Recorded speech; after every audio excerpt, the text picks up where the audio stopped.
हनी सिंह का कमबैक और बादशाह का स्वैग माफिया मुंडीर के साथ ही वापस आ सकता है। अंताक्षरी खिलाई थी, ये विटनेस रिकॉर्ड है। इसमें तुम्हारी नेहा कक्कड़ क्यों रो रही? जो मेन व्यक्ति था मसूद अजहर, ये वही व्यक्ति है जिसने आगे चल के इंडिया को पार्लियामेंट अटैक और 26/11 जैसे जख्म दिए। तो उसका ऐसा portrayal is very irresponsible story telling if not propaganda. प्रशासन को भी कानून का डर होना चाहिए। मतलब नेता की फॉर्च्यूनर वकील की एक्टिवा से छोटी लगनी चाहिए। अखिलेश यादव कह रहे हैं कि योगी सरकार भेड़ियों के खिलाफ कुछ नहीं कर पा रही, तो योगी जी कह रहे हैं कि तुम्हारी तो खुद भेड़ियों की सरकार है, तुम क्या बोल रहे हो? पहले आपने बोला राजनीति नहीं खेलेंगे इस पे, फिर आप कांग्रेस ज्वाइन कर लिए। तो ये तो वही बात हो गई ना कि वेजिटेरियन है लेकिन चिकन की तरी तरी खा लेंगे।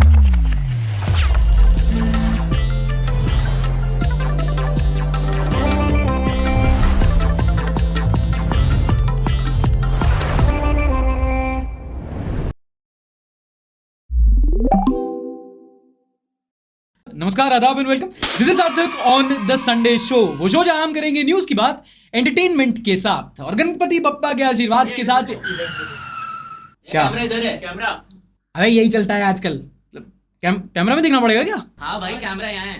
तो इन लोगों को कैसे पता चलेगा कि मैं बड़ा आदमी हूँ, मेरा इंटरव्यू चल रहा? ऐसे देख के बात करें, कूल लगते हैं भाई, समझ? पता नहीं, इन लोग कोई गरीब लोग है क्या ये? अच्छा, हाल ही में मैंने गैंग्स ऑफ वासेपुर दोबारा से देखी। उसका एक डायलॉग है, इस एपिसोड का थीम है वो। साला हिंदुस्तान में जब तक सनीमा है लोग चूतिया बनते रहेंगे। तो क्या सनीमा से लोगों का चूतिया बनाया गया है? यही सवाल लोगों ने पूछा जब अनुभव सिन्हा की नई डॉक्यूमेंट्री नेटफ्लिक्स पर रिलीज हुई, IC-814 द कांधार हाईजैकिंग। इस कंट्रोवर्सी को समझने के लिए मैंने पूरी ये सीरीज देखी। अब रिसर्च पर्पस के लिए नेटफ्लिक्स एंड चिल करना पड़ रहा है। मेरी व्यथा कैसे समझोगे तुम कॉर्पोरेट मजदूर? ये सीरीज नाटकीय रूपांतरण है बुक फ्लाइट इनटू फियर का, जो 1999 की IC-814 हाईजैकिंग पर बेस्ड है। एक फ्लाइट को हाईजैक करके अफगानिस्तान के कांधार ले जाया गया था and the hostages were negotiated for 3 डेडेड terrorist, men of them being Masood Azhar. अब कंट्रोवर्सी ये हुई कि ये सीरीज एक प्रोपेगेंडा है, क्योंकि जो हाईजैकर्स के नाम थे doctor chief, burger, Shankar and Bhola, ये दरअसल मुसलमान थे, लेकिन सीरीज में इनके नाम बदल दिए गए। और अनुभव सिन्हा तो योगी जी के फैन भी नहीं है। क्या करते हो? और दूसरा ये कि इस सीरीज में इंडियन गवर्नमेंट को बहुत वीक और ISI और तालिबान को बहुत सॉफ्ट लाइट में दिखा के ब्रेन वॉशिंग हुई है। ठीक है, मैं तो हर जगह आ जाता है। ओके, फर्स्ट थिंग्स फर्स्ट, इस सीरीज में कास्टिंग और एक्टिंग बेहतरीन थी। Special mention to Vijay Varma and Rajeev Thakur. भाई कॉमेडियन, लेकिन क्या सीरियस रोल निभाया है। काफी सारी चीजें अच्छी थी, काफी ज्यादा खराब। सिनेमाटोग्राफी बहुत अच्छी थी, स्टोरी टेलिंग थोड़ी बेटर हो सकती थी। हालांकि इतनी सीरियस डॉक्यूमेंट्री में वहां कॉमिक रिलीफ दिया गया कई जगह, जो मुझे समझ में नहीं आया क्यों, but again I am not an expert. अब देखो, कुछ एलिगेशन तो बिल्कुल ही अजीब है कि भाई कोड नेम्स गलत दिखाए गए। अगर आप ओरिजिनल सोर्सेज पढ़ोगे तो वही है कोड नेम जो थे। किसी का कोड नेम भोला था तो उसको यसु थोड़ी बोल देंगे। बोलने लगे। अगर आप क्रॉस चेक करोगे तो mostly it's a fact based documentary. Lahore airport landing की परमिशन नहीं दे रहा था तो नहीं दे रहा था। अब ये लोग गलत क्यों दिखाएंगे? मुशर्रफ इनके चचा थोड़ी है। सेम वे पंजाब CM ने ऑपरेशन के लिए मना कर दिया था। अकाली दल के खिलाफ कोई साजिश नहीं है। और हाईजैकर्स ने हॉस्टेजेस को अंताक्षरी खिलाई थी, ये विटनेस रिकॉर्ड है। इसमें तुम्हारी नेहा कक्कड़ क्यों रो रही? एक उनमें से जो बर्गर था टेररिस्ट, वो थोड़ा फ्रेंडली था। उसने थोड़ा फ्रेंडली ग्रुप अप किया लोगों के साथ। वो थोड़े उनसे गाने भी गाता था, अंताक्षरी भी खिलवाता था, उससे थोड़ा बेटर रहा। दूसरा एलिगेशन ये कि ISI का नाम छुपाया गया, जो कि सही नहीं है। कोट कर देता हूं, दूसरे एपिसोड में 11वें मिनट पे डायलॉग है कि अमजद मसूर नोन एज डॉक्टर, मदरसे में ट्रेनिंग हुई। 12वें मिनट का वॉइस ओवर है, काठमांडू में क्लियरली ISI का हाथ था। और लास्ट एपिसोड के 3वें मिनट पर डायलॉग है कि ISI की मदद मांगी, मान गए। मतलब ऐसा नहीं है, बिल्कुल ऑब्लिक रखा गया। देखो, टू बी फेयर टू अनुभव सिन्हा, हर फिल्म मेकर का क्रिएटिव लिबर्टी लेने का अपना तरीका होता है। जैसे कश्मीर फाइल्स में एंड में बिल्कुल लाइन से हेडशॉट दिखाए गए थे। इस सीरीज में उस टाइम की कुछ ओरिजिनल क्लिप्स हैं जो इंसर्ट की गई हैं। हाउएवर इन माय ओपिनियन, जब मैंने ये सीरीज देखी तो प्रॉब्लमैटिक मुझे ये नहीं लगा कि क्या दिखाया गया, बल्कि ये कि क्या नहीं दिखाया गया। हाईजैकर जिनके कोड नेम्स भोला और शंकर थे, उनके असली नाम क्या थे और क्यों ये वाले नाम चुने गए? क्या व्हाइट वॉश करने की साजिश थी? ये मुझे लगा एज एन ऑडियंस मुझे बताया जाना चाहिए था। जब आपकी स्टोरी टेलिंग नॉन लीनियर है तो जो ISI का रोल है वो खुल के बताया जाना चाहिए था। और अब तो काफी सारे विटनेस डॉक्यूमेंट है कि भाई अच्छा खासा रोल था। और ज्यादा कुछ नहीं, एक बात बोलूंगा, जो मेन व्यक्ति था मसूद अजहर, जिसकी वजह से पूरी हाईजैकिंग हुई, उसको बहुत ही टिमिड पोर्ट्रे किया गया है। ये वही व्यक्ति है जिसने आगे चल के इंडिया को पार्लियामेंट अटैक और 26/11 जैसे जख्म दिए। तो उसका ऐसा portrayal is very irresponsible story telling if not propaganda according to me. But मुझे लगता है जबरदस्ती का ड्रामा है। Remember, no publicity is bad publicity. जैसे पठान के साथ हुआ, ऐसे ही इस सीरीज के साथ होगा। जितनी लोग इसके बारे में बात कर रहे हैं, इतनी आइकॉनिक सीरीज तो है नहीं, इतनी बेटर फिल्म मेकिंग तो है नहीं, लेकिन अनुभव Sinha would welcome it with open arms. More watch time for him. अगली कंट्रोवर्सी जो हफ्ते भर चली वो थी इंडिया के म्यूजिक सीन से। हनी सिंह यो हनी सिंह, इन्होंने इस हफ्ते बहुत सारे इंटरव्यू दिए और हालांकि ये दिए तो थे अपने एल्बम को प्रमोट करने के लिए, लेकिन इनकी जो बादशाह के साथ कंट्रोवर्सी है वो हाईलाइट हो गई। अच्छा, जिसको नहीं पता एक बेसिक कॉन्टेक्स्ट दे देता हूं। यो हनी सिंह और बादशाह एक बैंड का पार्ट थे नोन एज माफिया मुंडी, साथ में रफ्तार, लिल गोलू और इक्का भी थे इसमें। उस टाइम पे सब ये यंग रैपर्स थे और उन्होंने साथ में बहुत अच्छे गाने बनाए, बहुत सक्सेसफुली। ये वही टाइम था जब पंजाबी म्यूजिक मेन स्ट्रीम में आ रहा था। बाद में कुछ गानों में क्रेडिट्स को लेकर विवाद हो गया and this two artist separated ways and started making their independent careers. फिर इस लड़ाई में, जिसे बीफ कहते हैं, काफी फाउल माउथिंग हुई, जिसे डिस कहते हैं, अपनी टर्मिनोलॉजी चलती है। और कुछ लोगों का कमबैक ही नहीं हो रहा। अच्छा, इनका बीफ पॉलिटिक्स वाले बीफ से भी बड़ा इशू है। आप कोई भी इंटरव्यू सर्च कर लो, इनका जो सबसे ज्यादा क्लिप्स देखी जाती है, अपलोड की जाती है, वो इस कंट्रोवर्सी को लेकर ही है। This like Shahrukh versus Salman of music industry. अच्छा, अभी मैटर तब हुआ जब हनी सिंह पाजी आए लल्लन टॉप के एक इंटरव्यू में और सौरभ द्विवेदी से वार्तालाप के दौरान उन्होंने कहा कि नहीं भाई, बादशाह हमारा कोई भाई नहीं है, कुछ नहीं है, वो तो बस एक क्लाइंट था और हमारा आपस में मसला हो गया। He was just a client for me. और डाउन प्ले किया इन्होंने। इसके बाद मामला और तूल पकड़ा और अब बादशाह ने भी लल्लन टॉप को ही इंटरव्यू दिया है। उसकी भी क्लिप्स अब आगे जाके वायरल होंगी। एंड देखो, पर्सनली म्यूजिक सीन में मेरा कुछ इतना इंटरेस्ट नहीं है, बट हम सब कलेक्टिवली चाहते हैं कि यार ये बीफ ये कंट्रोवर्सी एक बार खत्म हो जाए, क्योंकि let's be honest, Honey Singh का कमबैक और बादशाह का स्वैग माफिया मुंडीर के साथ ही वापस आ सकता है। तो भैया सुलह हो जाए तो सबके लिए बेहतर। कमेंट सेक्शन में #माफिया मुंडीर लिख के बताओ जरा। हाउएवर, आप में से अगर कोई मीडिया स्टूडेंट है तो आपको रिकमेंड करूंगा एक बार जाके ये वाला इंटरव्यू जरूर देखना। Not for Honey Singh but for Saurabh Dwivedi. एक इंटरव्यू लेने की स्किल क्या होती है, कब सवाल पूछे जाते हैं, कैसे सवाल पूछे जाते हैं, कब काउंटर दिया जाता है, किस वक्त के लिए अपने जो होस्ट हैं उसको बोलने दिया जाता है, कब रोक दिया जाता है। ये एक पूरी इंटरव्यू की स्किल है जो आप सौरभ द्विवेदी से वीडियो में सीख सकते हो। आजकल बहुत कम ही ऐसे इंटरव्यूअर्स हैं, वन्ने आई कैन रिमेंबर इस करण थापर, जो इतने टू द पॉइंट और इतने अग्रेसिवली सवाल पूछ सकते हैं। चलो अगली कंट्रोवर्सी की तरफ। क्रिकेटर रविंद्र जडेजा ने बीजेपी ज्वाइन कर लिया। हालांकि इस बात ने इतनी हेडलाइन नहीं बनाई क्योंकि इनकी जो धर्मपत्नी थी वो ऑलरेडी बीजेपी की एक नेता थी और इनके जो पॉलिटिकल एफिलिएशंस हैं वो कभी छुपे नहीं रहे थे। बट बवाल तब हुआ जब रेसलर विनेश फोगाट और बजरंग पूनिया ने कांग्रेस ज्वाइन कर ली। एंड काफी हद तक ये एक्सपेक्टेड था। एक दिन पहले राहुल गांधी से मिले थे, कांग्रेस आला कमान से बात चल रही थी, बस हाथ से हाथ मिलाने की देर थी। And as expected and rightly so, इस मूव के बाद पूरे रेसलर प्रोटेस्ट पर एक सवालिया निशान लगने लग गया है। वॉइस ऑफ हिंदूज बोलते हैं all protest, all propaganda was created with the upcoming Haryana elections in mind.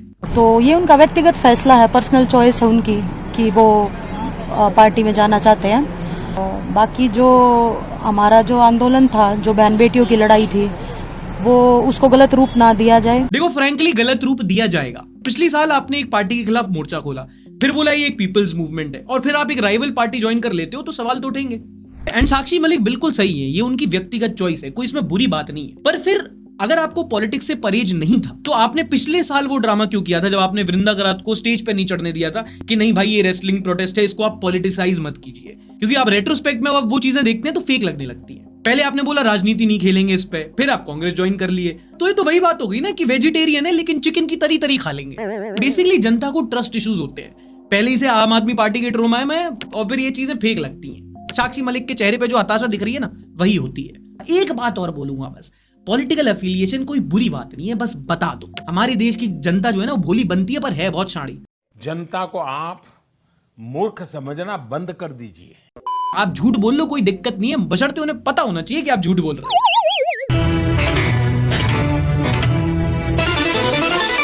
अच्छा, रिसेंट में ना एक ट्रेंड बन गया था, कहीं कोई घटना हुई, कोई क्राइम हुआ, नाम देखा बुलडोजर चला दिया। पहले एक स्टेट में होता था, फिर हर स्टेट में होने लगा। बुलडोजर बाबा चाप रहे हैं, माफिया हाँफ रहे हैं। और पब्लिक को भी ये चट एक्शन पर डिमोलिशन वाला फंडा बड़ा पसंद आने लगा। पर इस हफ्ते सुप्रीम कोर्ट ने बोला है कि अब ये not all way, state legal process bypass नहीं कर सकता। आरोपी छोड़ो, अगर गुनहगार भी सिद्ध हो जाता है तो आप ऐसे इलीगली बुलडोजर नहीं चला सकते। और ये मैं नहीं बोल रहा हूं, सुप्रीम कोर्ट का वाणी है। इस मॉडल को बहुत जनता सपोर्ट करती थी, पर ये बहुत प्रॉब्लमेटिक था क्योंकि उसमें लॉ के लॉ लग जाते थे। क्योंकि इससे हो क्या रहा था कि स्टेट को अनचेक्ड पावर और अनअकाउंटेड अथॉरिटी दे दी जा रही थी, जो एक आम इंसान के लिए ठीक नहीं था। And I agree when you say कि भाई ये लातों के भूत हैं, इनको प्रशासन का डर होना चाहिए, ठीक है, बट प्रशासन को भी कानून का डर होना चाहिए। मतलब नेता की फॉर्च्यूनर वकील की एक्टिवा से छोटी लगनी चाहिए। क्या बात है। एग्जाम्पल देता हूं, कुछ दिन पहले ट्रेन में एक बुजुर्ग व्यक्ति को बुरी तरीके से पीट दिया क्योंकि उसके पास बीफ होने का शक था। हाल ही में हरियाणा के फरीदाबाद में एक 19 साल के बच्चे की गोली मारकर हत्या कर दी क्योंकि कुछ लोगों को शक था कि वो एक गौ तस्कर है। सिर्फ उसका पीछा नहीं किया, उसकी हत्या कर दिया। उससे पहले कुछ लोग पूछे हिंदू था, और वो इसीलिए क्योंकि हम जनता ने कुछ लोगों को इंप्यूनिटी दे दी है, उनको ये सोचने का अधिकार दे दिया कि वो कानून के ऊपर है, वरना ये कौन होते हैं किसी पर हाथ उठाने वाले, किसी की हत्या कर देने वाले। रियलिटी हिट्स होम जब आप सोचो कि ये कोई भी हो सकता था, ये मैं हो सकता था, ये आप हो सकते थे, आपके घर का बच्चा हो सकता था। और जो लोग इस बात से डिसएग्री करते हैं, आप पाकिस्तान का मजाक उड़ाते हो ना, इसलिए नहीं क्योंकि भाई आप यहां पे ब्लिंकिट से आटा ऑर्डर कर सकते हो, वो नहीं कर सकते, इसीलिए क्योंकि भारत में संविधान है, यहां पर कोई भी व्यक्ति आजाद रात को घूम सकता है और इस बात की सिक्योरिटी की अगर कुछ गलत करेगा तो हमारे लिए पुलिस बैठा है, प्रशासन बैठा है, और यही पुलिस प्रशासन लॉ ऑर्डर यही एक कंट्री में सुप्रीम होने चाहिए, और ये सुप्रीम कोर्ट का वाणी है। That is why supreme. अगली खबर है एपी से, ढिल्लो नहीं आंध्र प्रदेश सालों। गुजरात के बाद अब आंध्र प्रदेश और तेलंगाना में भारी बारिश के बाद बाढ़ के हालत हो गए हैं। 30 से ज्यादा लोगों की ऑफिशियली मौत हो चुकी है और हजारों लोग डिस्प्लेस्ड हैं। अभी मॉनसून डिप्रेशन की वजह से हुआ है, ज्योग्राफिकल टर्म्स में बताऊं तो लो प्रेशर हाई प्रेशर की वजह से एक एरिया में बहुत कम समय में बहुत ज्यादा बारिश हो जाती है, जिससे बाढ़ के हालत हो जाते हैं। जहां की हम बात कर रहे हैं वहां 24 घंटे के अंदर 520 मिलीमीटर बारिश हो गई। मतलब आप समझ लो एक सीजन की 1/3 बारिश सिर्फ 2 दिन के अंदर हो गई।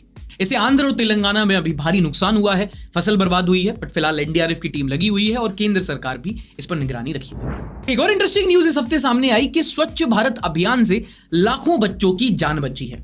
आप लोगों में से कई लोग कंफ्यूज होंगे कि संडास और शिशु का कनेक्शन क्या है। तो एक कॉन्सेप्ट होता है चाइल्ड मोर्टेलिटी। बेसिकली एक शिशु के पैदा होने के बाद उसके 5 साल तक जीवित रहने की क्या संभावना है, depending on many factors like nutrition and social wellbeing. कई बार क्या होता है किसी एरिया में अगर गंदगी हो तो मां बीमार पड़ जाती है, जिसका असर बच्चों पे पड़ता है, क्योंकि इन्फेक्शन बॉर्न डिजीजेस होती है ना, जिसका खतरा सबसे ज्यादा महिलाओं को होता है। इसलिए कहा जाता है कि अगर आपको घर की महिलाओं का ख्याल रखना है तो the basic and the most important thing you can do is give them access to clean toilets. खैर ये पता लगाया है ओहायो स्टेट यूनिवर्सिटी ने, जिसने हमारे देश के 30 से ऊपर राज्यों और यूनियन टेरिटरीज के लगभग 650 जिलों को आंका, एंड उसमें उन्होंने ये पाया कि पिछले 10 साल में हर साल अमूमन 60 से 70 हजार बच्चों की जान बची है, क्योंकि आसपास का एनवायरनमेंट साफ हो गया, and they credit it to the Swachh Bharat अभियान। एंड पर्सनली आई बिलीव स्वच्छ भारत अभियान is one of the most successful schemes of Modi government. किसी ने हमारी ये वाली वीडियो देखी है तो इस बात से एग्री कर रहा होगा, और इस चीज को अप्रिशिएट इस बात पे और ज्यादा किया जाना चाहिए, क्योंकि जब स्टार्ट हुआ था 2014 में, तब जब प्रधानमंत्री झाड़ू लगा रहे थे तो कई सारे लोगों ने मजाक उड़ाया था यार कि देश का प्रधानमंत्री झाड़ू लगा रहा है। बट नाउ कंसिडरिंग कि कितना बड़ा इंपैक्ट क्रिएट किया उस जमाने में कि प्रधानमंत्री कई सारे सेलिब्रिटीज आके झाड़ू लगा रहे हैं, ब्रिंगिंग होम द फैक्ट कि हमारे देश में गंदगी कितनी बड़ी प्रॉब्लम है। कई बार बताता हूं कि हमारे देश के लोगों को रियलाइज नहीं होता, बट फॉरेनर्स ज्यादा इस चीज को पॉइंट आउट करते हैं। One thing where you think we can improve on? I think there's only one thing. It's about Cleanliness. Yes. Just only that's it. Dirtiness. Yes, little bit, yes. But now every year I come in here, but I feel me good. Yes. Improving? Improving. एक और सर्वे में पता चला कि हमारे देश में 20 करोड़ लोग ऐसे हैं जो एक इनएक्टिव लाइफस्टाइल जी रहा है, मतलब दिन भर बिस्तर में पड़े पड़े मम्मी मुझे चाय के पकौड़े खाने, मम्मी 4-5 पापड़ और दे देना चावल के साथ। नॉट सो सरप्राइजिंगली पाया गया कि अमूमन शहर के लोग गांव के लोगों के मुकाबले ज्यादा इनएक्टिव है, और उसमें भी जो लड़कियां हैं वो लड़कों के मुकाबले ज्यादा इनएक्टिव हैं, ज्यादा दिन में वर्जिश नहीं करती। जो छत पर मटक मटक के फोन पे बात करती हैं वो वाले स्टेप्स काउंट नहीं किए क्या इनके?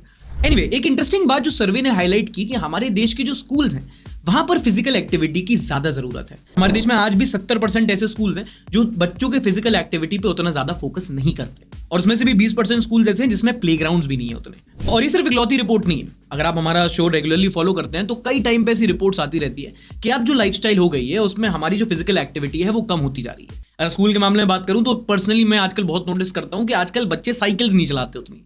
हमारे टाइम में होता था बहुत सारे बच्चे साइकिल से स्कूल जाते थे, अब या तो सबके स्कूल बसेस लगे हुए हैं या सब पे गाड़ी आ गई है, माँ बाप छोड़ने चले जाते हैं, या अब तो बाइक्स वाइक्स भी दिला देते हैं। बट पहले साइकिल से बच्चे बहुत स्कूल जाया करते थे, एंड इनडायरेक्टली उनकी वो फिजिकल एक्टिविटी हो जाती थी। If you agree comment section में बताना। अच्छा, कसोल जाने वाली जनता एक खबर सुन लो, हिमाचल प्रदेश इन दिनों एक भारी संकट में है। क्या बात कर रहे हैं? राज्य की हिस्ट्री में ऐसा पहली बार हुआ है कि 2 लाख गवर्नमेंट एम्प्लॉयज की सैलरी डिले हुई है। वर्थ मेंशनिंग कि यहां पर जो कैबिनेट भी है वो भी अपनी सैलरीज अब नहीं ले रही है ताकि सरकार के पैसे बचाए जा सके, और वो इसीलिए क्योंकि हिमाचल प्रदेश में इन दिनों एक बहुत ही भारी फाइनेंशियल क्राइसिस चल रहा है। हिमाचल प्रदेश पे 86,000 करोड़ का कर्ज है, जो माना जा रहा है कि अगले फाइनेंशियल ईयर तक 1 ट्रिलियन 1 खरब रुपए तक पहुंच जाएगा। और इसकी मेनली 2 वजह। एक तो जो स्टेट की ज्योग्राफी है, क्योंकि ज्यादातर पहाड़ी इलाका है, वहां पर टेरेन मुश्किल है, तो स्टेट के पास उतने रेवेन्यू सोर्सेज नहीं है, गांव दूर दूर बसे हैं, इतना डेवलपमेंट पॉसिबल ही नहीं है वहां पे। तो वैसे ही जो स्टेट की कमाई है वो कम है, और उसी पर एक्ट हो जाता है दूसरा फैक्टर जो है पॉलिटिकल पॉपुलिज्म, जिसको आम भाषा में कहते हैं फ्रीबीज। कई टाइम से देखा जा रहा है कि चुनाव जीतने के लिए पहले बीजेपी ने कुछ सब्सिडीज दी, और हाल ही में चुनाव जीता कांग्रेस ने, जो सरकार में आई इसलिए क्योंकि उन्होंने बोला कि वो हर महीने 1500 रुपए हर महिला को देंगे, पर उन्होंने ये नहीं देखा कि क्या उनका स्टेट का जो बजट है वो उसको अफोर्ड कर पाएगा। एंड अपेरेंटली नहीं कर पा रहा। और आज की स्थिति ये है कि स्टेट के पास रेवेन्यू सोर्सेज उतने हैं नहीं, कर्जा बढ़ता जा रहा है और कर्जा कोई उनको दे नहीं रहा और खर्चे उतने ही के उतने ही हैं, जिसकी वजह से हिमाचल प्रदेश में एक बहुत बड़ा फाइनेंशियल क्राइसिस आ चुका है। और जनाब क्या चल रहा है? अच्छा, पिछले हफ्ते एक वीडियो बहुत वायरल हुआ था, आप तक भी आया होगा, जहां पर एक बच्चा किडनैपर से छुड़ाया जाता है बट वो किडनैपर को छोड़ना नहीं चाह रहा था। दूसरी साइड किडनैपर भी रो रहा था कि नहीं नहीं मुझे बच्चे से अलग नहीं किया जाए। इंटरनेट पे सब लोग कंफ्यूज हो गए थे कि ये क्या चल रहा है। And now it turns out it's not just Stockholm syndrome. Apparently as per claims बच्चा किडनैपर का इलिसिट चाइल्ड है, जैसे आम भाषा में कहते हैं नाजायज बच्चा। कहा यह जा रहा है कि बच्चे की माँ और किडनैपर ब्लड रिलेटेड है, पहले से एक दूसरे को जानते थे और उनके साथ ये बच्चा हुआ था। किडनैपर ये भी कह रहा है कि मत हटाओ मुझे, डीएनए टेस्ट करवा लो, मैं ही इस बच्चे का पापा हूं। और इसी सेटअप की वजह से उसका समाज निकाला हो गया था, उसको बच्चे से मिलने नहीं दिया जा रहा था और जब नहीं मिलने दिया गया तो उसने अपने ही बच्चे को किडनैप कर लिया। Social media never fails to surprise. जब पिछले ही हफ्ते एक और वीडियो वायरल हुई थी, राजस्थान का एक बच्चा जो किडनैप हुआ था उसको पुलिस ने जाके हिमाचल में ट्रेस किया। जब देखा तो भाई वो सुबह सुबह ऐसे सो रहा था ना, मेरे खुद का सगा बाप मुझे ऐसे नहीं सोने देता। एक और वीडियो इस हफ्ते बहुत वायरल हुई जहां एक बच्चे को इसलिए स्कूल से निकाल दिया जाता है क्योंकि वो नॉनवेज खाना लेके आया। नहीं, क्लास में नहीं, आपके बच्चों को पढ़ाना हमें फोन करना था या नहीं? संस्कार वाले बच्चों को हमें नहीं पढ़ाना सर। 3 महीने से हमारे है ना मंदिरों को तोड़ेंगे, ऐसा कुछ नहीं है। सुनिए, हम बच्चों को तोड़ेंगे और नॉनवेज लेकर के आएंगे। एक सेकंड, नॉनवेज खाएंगे तो मंदिर तोड़ेंगे? अंकल आप थोड़े से हो गया। कंट्रोल उदय। ये एक पार्ट है पूरी 4 मिनट की एक वीडियो का, जहां पर एक 7 साल के बच्चे को इसलिए ह्यूमिलेट किया जाता है क्योंकि उसके टिफिन में कुछ खाना आया था जिसमें ना उसकी कोई गलती थी ना कुछ गलत था। ये अंकल ये भाई साहब बच्चे को स्कूल से इसलिए निकाल रहे थे क्योंकि वो टिफिन में नॉनवेज खाना लाया था जिससे वो बाकी बच्चों को कन्वर्ट करके मंदिर तोड़वा देता। मतलब लंठियाई का स्तर क्या है, कोई क्या बोलते हैं। ये भाई साहब अगर खुद अपनी ज्योग्राफी की क्लास में पास हुए होते तो उन्हें पता होता food is not a religious, it's a regional phenomenon. देखो, हर धर्म को किसी ना किसी चीज से प्रॉब्लम है। सरदार लोग सिगरेट नहीं स्मोक कर सकते, मुसलमान आदमी पोर्क नहीं खाता, हिंदू लोग बीफ नहीं खाते। बट हमारे देश का संविधान ये कहता है कि सबका अपना अपना राइट टू फूड है। आपको जो खाना है खाओ, जो नहीं खाना है मत खाओ, दूसरे के टिफिन में मत जाओ। और वो इसलिए क्योंकि आप दूसरों की फूड चॉइसेस डिक्टेट नहीं कर सकते भारत जैसे देश में। तो हिंदू हो या मुस्लिम, मच्छी भात हटा दोगे तो कोस्टल लाइन वाले भूखे मर जाएंगे। पता नहीं किसने प्रिंसिपल बना दिया, इनसे समझदार प्यून होगा। अगली न्यूज है भेड़िए से रिलेटेड। कहा था ना कि हिंदुस्तान में जब तक सिनेमा है लोग अबे भेड़िया, वुल्फ, कुत्ते का बाप। बड़ी इंटरेस्टिंग खबर फैली यूपी के बहराइच में, जहां पर इस जिले के लगभग 35 गांव एक पैक ऑफ वुल्फ मतलब भेड़ियों के झुंड से परेशान थे। ये भेड़िए जो कहीं पता नहीं कहीं से आसपास से आ गए थे, ये वहां के छोटे छोटे बच्चों पर, बुजुर्गों पर हमला करके उनको मार दे रहे थे और ऐसे 10 लोगों की जान जा चुकी थी। तो वन विभाग की 17 टीम गठित की गई, ड्रोन कैमरे की निगरानी हुई, भर गांव के लोग दहशत में रहे और इन भेड़ियों को पकड़ा गया। आप तक शायद नहीं फैली हो बट यूपी की बहुत बड़ी प्रॉब्लम थी। ये चीज यूपी में हुई, बिहार में नहीं हो सकती थी। भेड़िए को बच्चा काट जाता है, चोरी कर लेते भेड़िए को। और पता है इसमें फन पार्ट क्या है कि भेड़िए पर यूपी में पॉलिटिक्स चल रही थी। अखिलेश यादव कह रहे हैं कि योगी सरकार भेड़ियों के खिलाफ कुछ नहीं कर पा रही, तो योगी जी कह रहे हैं कि तुम्हारी तो खुद भेड़ियों की सरकार है, तुम क्या बोल रहे हो। अब उस न्यूज की बारी जिसका कोई सेंस नहीं है, and that is the reason why we call it nonsense. एक लड़के पर उसके साथ रह रही लड़की बलात्कार का आरोप लगाती है, सेक्शन 375। एफआईआर दर्ज होती है, कोर्ट में केस पहुंचता है एंड टू एवरीवन सरप्राइज लड़का लिव इन रिलेशनशिप अग्रीमेंट दिखाकर बेल ले लेता है। मैं नहीं मानता। यहाँ साला रेंट एग्रीमेंट नसीब नहीं हो रहा, इसका लिविंग का अग्रीमेंट था। हाँ भाई, पूरा एक अग्रीमेंट था जो लड़की ने साइन किया था बकायदा मूव इन करने से पहले। और क्लॉजेस बड़े इंटरेस्टिंग थे। पहला कि किसी के भी पेरेंट्स घर पे नहीं आएंगे। दूसरा, अगर गुलू गुलू करते लड़की पेट से हो गई तो लड़के की कोई जिम्मेदारी नहीं है, पहले ही बता दे रहे, नो विरोध ओनली निरोध। तीसरा सबसे इंटरेस्टिंग, कोई भी पार्टी एक दूसरे पर सेक्सुअल हैरेसमेंट का केस फाइल नहीं कर सकती। भैया अपनी अपनी मर्जी वाला मामला है, नहीं पसंद आ रहा हमारा प्यार तो वो रहा गेट सीधा बाहर। And as bizarre as it may sound, it worked. लड़की ने केस फाइल किया, लड़की ने अग्रीमेंट दिखा के बेल ले ली। ये था heavy driver. On similar lines एक और केस सुनो कर्नाटका से, जहां पर एक महिला 6 पतियों से 7 बार शादी करके 6 के 6 से मेंटेनेंस ले रही थी। अरे साला, इतना अलगे फ्रॉड चल रहा है भाई। 1 नहीं, 2 नहीं, 3 नहीं, 6 लोग। इस बेचारी का तो अग्रीमेंट भी पिटीशन कहलाता है। इसमें कोई टैक्स वैक्स लगाओ भाई। 6 आदमियों से मेंटेनेंस ले रही है, औरत है कि सोसाइटी। अच्छा, इस एपिसोड का थीम याद है ना तुम्हें? एक बार प्ले करना दोबारा। साला हिंदुस्तान में जब तक सलीमा है लोग चूतिया बनते रहेंगे। अच्छा, तुमने धूम पिक्चर देखी है? धूम, ऋतिक रोशन वाली, धूम 2। अरे वो जिसमें वो पुनीत सुपरस्टार बन के हीरा चुरा लेता है। मुझे क्यों तोड़ा? अब एक घटना हुई मध्य प्रदेश में, जहां पर धूम पिक्चर से इंस्पायर होकर एक बंदा वहां के स्टेट म्यूजियम में चोरी प्लान करता है। रात घुस जाता है म्यूजियम के अंदर, कहीं छुप जाता है सीढ़ी के नीचे, बाद में सब ताला वाला लगा के जब लोग कर्मचारी बाहर चले जाते हैं, अंदर घुस के लगभग 15 करोड़ के एंटीक्स चोरी कर लेता है।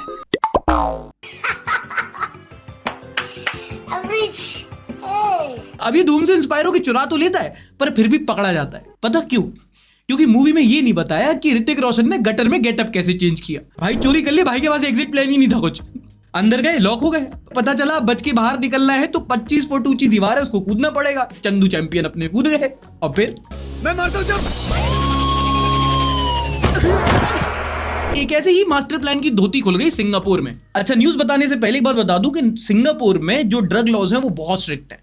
मेरा एक दोस्त मर्चेंट नेवी में काम करता है, बताता है कि भाई जितना नोएडा में एक रात में लोग फूक जाते हैं पार्टी में, उतने में उम्र कैद हो जाती है वहां पे। सिंगापुर में एक आदमी का अफेयर चल रहा था, उसे अपनी बीवी से छुटकारा पाना था। बहुत लोगों को पाना है आप में से, बट सबकी किस्मत। Anyway, moving on. तो एक दिन आता है, अपनी गर्लफ्रेंड से बोलता है कि मैंने ना बहुत क्रेजी कर दिया, अपनी बीवी की गाड़ी में आधा किलो गांजा पकड़वा दिया। बड़ा खेला खेल, बीवी जाएगी जेल। और प्लान के मुताबिक हुआ भी वही, पकड़ गया ये खुद। क्योंकि इन भाई साहब ने बादशाह देखी थी, बीवी ने जेम्स बॉन्ड, गाड़ी में कैमरा लगा रखा था।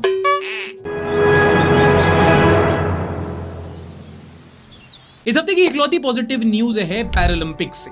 पैरालंपिक्स मतलब कि दिव्यांग लोगों का ओलंपिक्स। वो लोग होते हैं जिनको कुछ ना कुछ शारीरिक प्रॉब्लम होती है और एथलीट्स होते हैं, उनका ओलंपिक के बाद होता है एक पैरालंपिक्स। और उसमें इस साल इंडिया ने टू एवरीवन सरप्राइज मेडल ही मेडल जीते हैं। इस टाइम तक 27 मेडल इंडिया के पैरालंपिक एथलीट्स जीत चुके हैं। अवनी लखेरा ने गोल्ड जीता था, उसके बाद कई सारे शूटर्स, कई सारे एथलीट्स ने मेडल जीते हैं। और टेबल टेनिस में भी इस बार पहला मेडल इंडिया को मिला है। कहां इंडिया ने ओलंपिक्स में एक भी गोल्ड नहीं जीता था, पैरालंपिक्स में 6 गोल्ड जीत चुके हैं। And this tournament is equally difficult. और ये बात इसलिए और ज्यादा स्पेशल होती जाती है क्योंकि जब तक रिपोर्ट्स आई हैं कि इंडिया के जो दिव्यांग एथलीट्स हैं उन्हें उतना सपोर्ट, उतनी फंडिंग नहीं मिलती जितनी मेन स्ट्रीम एथलीट्स को मिलती है। देखो, हमारे देश में लोगों को 2 चीजें करना बहुत पसंद है, पहली बकैती और दूसरी बकैती पे भी बकैती। और इसी प्रथा को हम इस शो में कंटिन्यू करते हैं, न्यूज पर आपकी बकैती, आपके व्यूज का। In the next segment, top 5 comments of the week. अब विकी प्रसाद महातो क्या बोलते हैं, भैया आपके मीम कल्चर पर क्या विचार है? मैं कॉलेज में इस रिलेटेड बात करता हूं तो सब कहते हैं कि हमारा न्यू वे ऑफ लर्निंग है, न्यू कल्चर है जो आजकल का नीड है। बट आई फील कि ये ट्रिक से हम कंज्यूमर्स को हमारे रिचुअल्स, कल्चर एंड हमारे पुराने वैल्यूज से बहुत दूर धकेल रहे हैं। सिंपलर वर्ड्स में हम खुद को खोते जा रहे हैं। तुम्हारा मीम से कहां कल्चर तुम्हारा डिस्ट्रॉय हो रहा है बे? पुनीत सुपरस्टार तुम्हें अधर्मी कैसे बना रहा है? खुद को खोते जा रहे हैं। बताओ, तो हमारे सोनू का IAS नहीं हो रहा? इसको लग रहा हम खुद को खोते जा रहे हैं। तुम्हारी सोसाइटी कितनी वीक है कि उसे इस चचा से खतरा है? No! महबूब पिंजारी बोलते हैं, I love the new editing style of the video. The editor is indeed doing a great job by putting some extra effort in the videos. Kudos to him. Him नहीं भाई, them. और ये them वाली बात नहीं है, बहुत सारे लोग की बात हो रही है। यहाँ बहुत सारे संडे शो जब एडिट होता है तो कई सारे एडिटर्स साथ में बैठते हैं। इनफैक्ट सैटरडे को हम लोग रात भर में बैठ के एडिट करते हैं, तब कहीं जाके ये ऐसा शो आपके लिए बना पाते हैं। So yeah, it's a team of editors.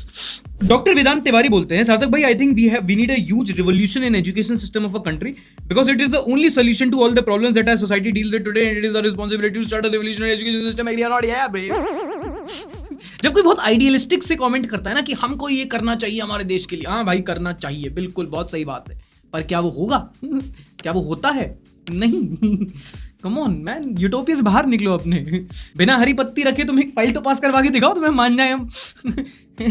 सही में भाई, मेरी बिल्ली को पूरी फैमिली प्यार करती है, मगर जब वो गलती करती है सारे घर वाले मुझे ऐसे डांटते हैं जैसे वो गलती मैंने की है। I want justice. क्यों पाली तुमने बिल्ली? भाई बिल्ली किसी की सगी नहीं होती। मेरे को सब पसंद ही नहीं आता वो जानवर, पता नहीं क्यों। ऐसे यार पैर तुम्हें पाले भी हम, खिलाएं भी हम, नखरे भी सहन करें, और तुम हमको ही खरोंचे मार दो। क्या कैट मॉम से कमेंट आएंगे? क्या बात कर रहे हो? Oh yes, thank you. Today my friend and I were at a salon when a person was getting a haircut talking about his brother coming back from Australia. The barber and that person started arguing about living with parents versus living away from them while working outside their hometown. देखो वो जाकिर खान का इस पे बहुत अच्छा dialogue है, कुछ तो है जो घर का आंगन दे नहीं पाता, यूं ही सफर में नहीं होता। बेसिकली देखो, मैं भी एक स्मॉल टाउन का ही हूँ, मैं भी बाहर आके काम ही कर रहा हूँ। ऑब्वियसली जब आप बाहर जाते हो तो आपको वो जो आप कंफर्ट जोन से बाहर निकलते हो ना, वो कुछ टाइम के लिए आपको अनजान लोगों के बीच में रहना पड़ता है, but that grows you as a person. मुझे लगता है सबसे अच्छा तरीका इसमें ये कि आप अपने, अगर आपको आपके होम टाउन से ज़्यादा प्यार है, फिर भी हर व्यक्ति को एक बार कभी बाहर जाके रहना चाहिए कुछ समय के लिए, ताकि आप अलग अलग कल्चर्स से जानो, अलग अलग तरीके के लोगों से मिलो, है ना, कुछ अच्छे लोगों से मिलो, कुछ बुरे लोगों से मिलो, सबसे कुछ ना कुछ सीखो, बस डरो मत और बदलो मत, और फिर वापस चले जाओ। दादा भाई, what's your opinion on the UP government bill? भाई मेरे को कुछ नहीं है, मैं तो खूब प्रमोशन करूंगा, अब तुम देखो, कसम से भगवा ना पहन लिया यहाँ पे, ये लोगो बदल के कमल ना चिपका दिया मैंने, देखो तुम भाई, कोई खरीदे तो मैं बिकूंगा नहीं, मैं लुट जाऊंगा। अभी सब्सक्राइबर नहीं पड़ते। तो ये थे आपके अच्छे बुरे सीरियस मजाकिया कमेंट्स, आपके सोच, आपके विचार। हर हफ्ते जो कुछ भी चलता है, कुछ ना कुछ तो सोचते होगे, इंसान हो, एआई नहीं, और जो कुछ भी सोचते हो नीचे कमेंट सेक्शन में #संडे सोच के साथ लिख देना, और आपकी सोच, आपके विचार अगले एपिसोड के कमेंट सेक्शन में डिस्कस करेंगे। बाकी जो टॉप 5 कमेंट्स हैं उनका रिचार्ज पक्का, बस अपने कमेंट के नीचे जाके नंबर या मेल एड्रेस लिख देना। तंग किया गया। क्या नाम बताया? भूपेंद्र जोगी। ताली बजाओ। Bihar, I am the wildest state. Meanwhile Gujarat. भाई बारिश में गरबा करना तो ठीक है, एक वीडियो निकली जहां पे बारिश से किसी के घर में मगरमच्छ आ गया होगा, तो वो मगरमच्छ को स्प्लेंडर में ट्रिपलिंग करके ले गए। भाई मगरमच्छ की बट गई, ये क्या है ये? मुझे पूरा भरोसा है रास्ते में उसको ढोकला भी खिला दिया होगा इन लोगों ने। गुजरातियों का कुछ भरोसा नहीं। सफेद कपड़ा, सॉरी लाल पहना हूं आज भी। नहीं करना चाहिए यार, एक तो वो जानवर है और दूसरा Modi. You are bored during a long journey, so you start reading shop names. ये प्यार तुम्ही से कर। प्लेलिस्ट भी बहुत अच्छी है, बस वाली प्लेलिस्ट नहीं। अलका याग्निक, कुमार सानू, ये सब सुनते हैं भाई बस में जब गाने चलते थे। चलो कमेंट पढ़ते हैं। Vikas cycle store, Vikas cycle store, Qureshi meat corner, Arora opticals, Priya का क्या होता था? पान शॉप। हाँ, प्रिया पान शॉप। ये मतलब बड़े जनरल से हैं, हर जगह दिखते हैं मुझे, और मैं तुम्हें बता रहा हूँ पैन इंडिया ट्रैवल करके ये नाम कॉमन होंगे हर जगह। और एक और ट्रिक बताता हूँ तुम्हें, सबसे बढ़िया चीज होती है, अगर तुम ऐसे ट्रैवल कर रहे हो, तुमको बहुत तगड़ा, अगर तुमको टाइम किल करना है तो क्या करो, तुम कंपटीशन करने लगो गाड़ियों को गिन के, कि भाई मारुति की 4 गाड़ियां दिख गई, टाटा की 3 दिखी, मारुति की 5, टाटा की अभी भी 3, ओह मारुति की 6, 7, मारुति जीत गई। ऐसा रिकमेंडेड नहीं है, कुछ से इंटेलेक्चुअल नहीं बन जाओगे, बस ऐसे ही बता रहा था मैं। ये भी ठीक है। The most stupid song I ever written in my life is Blue है पानी पानी। ये कोई गाना है? हाथ ब्लू है पानी पानी और दिन भी सानी सानी। ये कोई गाना है? ये क्या गाना? बकवास है। सारे गाने देखो, तुक है कोई, इसका सर पैर है, क्या है? If regret करना is an art, then I am Honey Singh. But किस किस चीज पे लोगों ने रिग्रेट किया है? ये दरअसल हनी सिंह की पोस्ट नट क्लैरिटी है। Me when I look at my chats from 2019. Hey, hi. Volume 1 क्या है फिर? ये सही सवाल तो ये पूछ रहा है। इंटरव्यूअर का फेवरेट सॉन्ग बस ब्लू है पानी पानी पानी। ये तो फिर भी ठीक है। सबसे खतरनाक लेंस में तो पता कौन सी लगती है? ब्लू आइज के। घर पे चलना है या जाएगी क्लब? नहीं, मेरा मतलब घर की क्लब। अबे 2 ही ऑप्शन तो शुरू से दे रहा है। ये कोई गाना है? क्लब में होगा शोर, बेबी घर पे पिलो फाइट, यू डिसाइड कि क्या करना है। तुझको तो जरा सा भी डरना है। ये क्या गाना? बकवास है। तो सही कह रहा है भाई हनी सिंह, कुछ भी लिखता था, हम कुछ पे भी वाइब करते थे।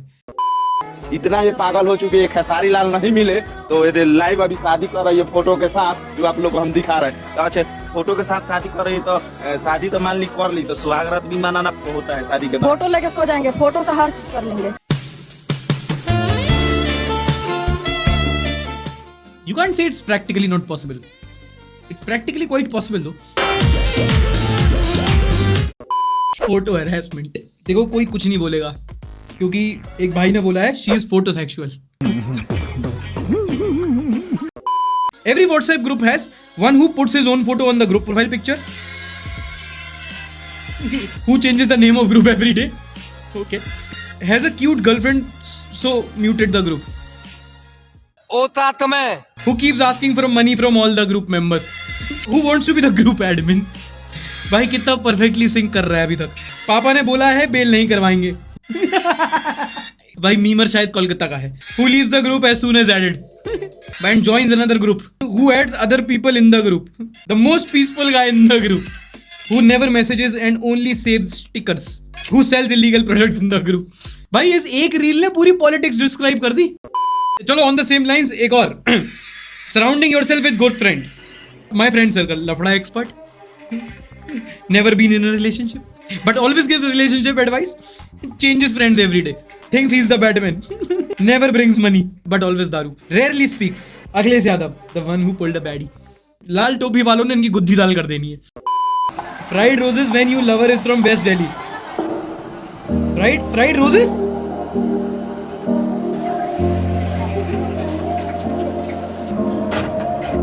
भाई अगला क्या तंदूर में डाल दोगे इसको अब तुम लोग?